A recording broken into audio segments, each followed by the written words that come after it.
بسم الله الرحمن الرحيم نحمده ونصلي على رسوله الكريم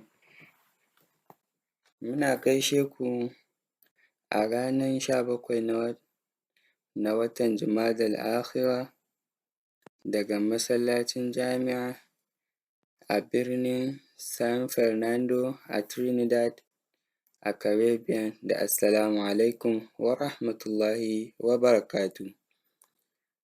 Kuma muna fuskantar da hankalinku izuwa batun kuma na Yajuju da Majuju da faɗin Annabi Muhammad (alaihis salatu wassalam). Yajuju da Majuju a waje biyu suke a Ƙur'ani, biyu kaɗai. Na farko a suratul Kahf a inda aka faɗa mana cewa inna Ya'juja wa Ma'juja mufsiduna fil ard, cewa suna aikata fasadi wannan da ke ɓatawa da kuma ruguzawa.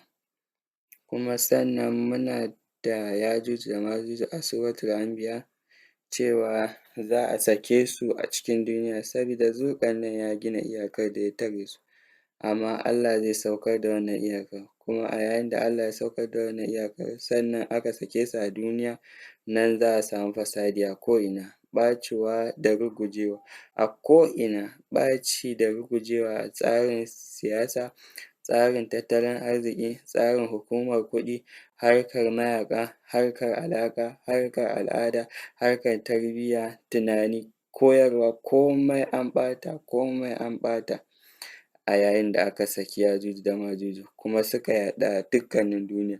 Wannan Ƙur'ani ne, amma a cikin hadisi annabinmu ya yi magana, kuma wannan ne abin da ya faɗi. Wannan hadisul ƙudsi ne, yana cikin Sahih Buhari, an maimaita shi sau huɗu, cewa a ranar tashin alƙiyama Allah zai yi magana da Adam (alaihis salam), sannan ya ce da shi ka fitar da ‘yan jahannama. Sannan Adam (alaihis salam) zai ce nawa suke ya Allah? Sannan Allah zai yi magana ya ce ga Adam (alaihis salam) daga kowane 1000 ka ɗau 999 ma wutan jahannama. Ba ma buƙatar mathematics, mun yarda cewa wannan faɗi ne da ke uwa ga dukkanin gargaɗi. Wannan shi ne amfanin 999 1000 daga ciki. Ka ɗau 999 daga cikin kowane 1000 ma wutan jahannama. A yayin da wannan labarin ya isa ga Manzon Allah (sallallahu alaihi wasallam), sahabbai sai suka firgita.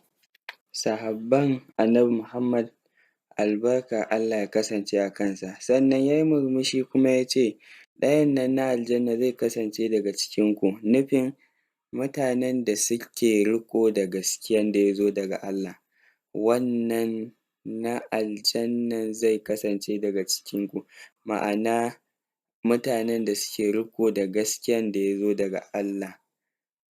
Sannan ya ci gaba ya ce ku saurara a hankali cewa 999 nan ma wutan jahannama, du za su kasance ahlu Yajuju wa Majuj, mutanen Yajuju da Majuju, mutane masu bin Yajuju da Majuju, mutanen da ke rayuwa a gidan Yajuju da Majuju.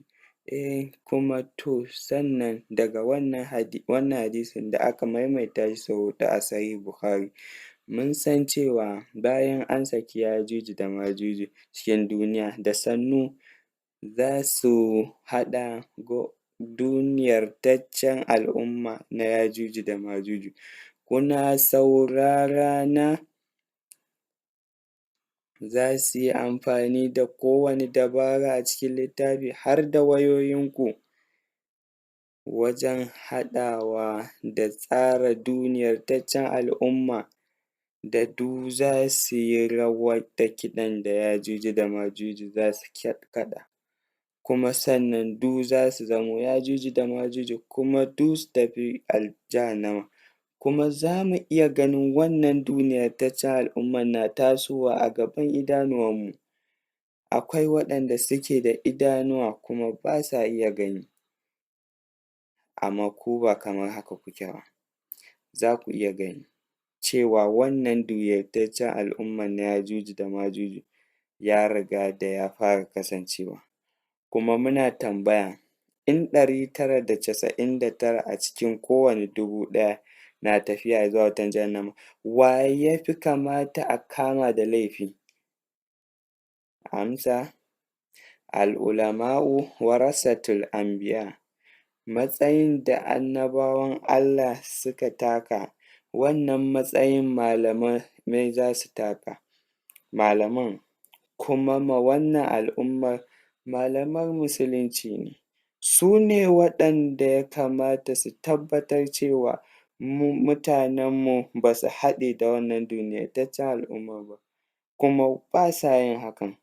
To mafi girman hukuncin da ya zo ne a kan waɗanda suke shiya, amma a kan waɗanda ya kamata su shiryar da su, sabida sun ce Yajuju da Majuju kawai za su zo ne bayan Jesus ya dawo.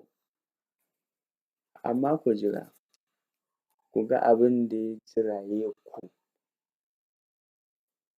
na yaudararku ma gaskiya a Ƙur'ani. Muna roƙa cewa ku iya falkawa, wannan hadisin zai farkar da ku cewa 999 cikin kowane 1000 za su shiga cikin wuta, kuma za su kasance duk mutanen Yajuju da Majuju, kuma kuna cewa a'a ba a saki Yajuju da Majuju ba, tukunna za su zo ne in Jesus ya dawo. Kun cancanci daɗin hukunci sama da sauran da za su shiga wutan jahannama, sabida za su shiga wutan jahannama ne sabida ku kun yaudari gaskiya. Muna roƙo cewa idanuwanku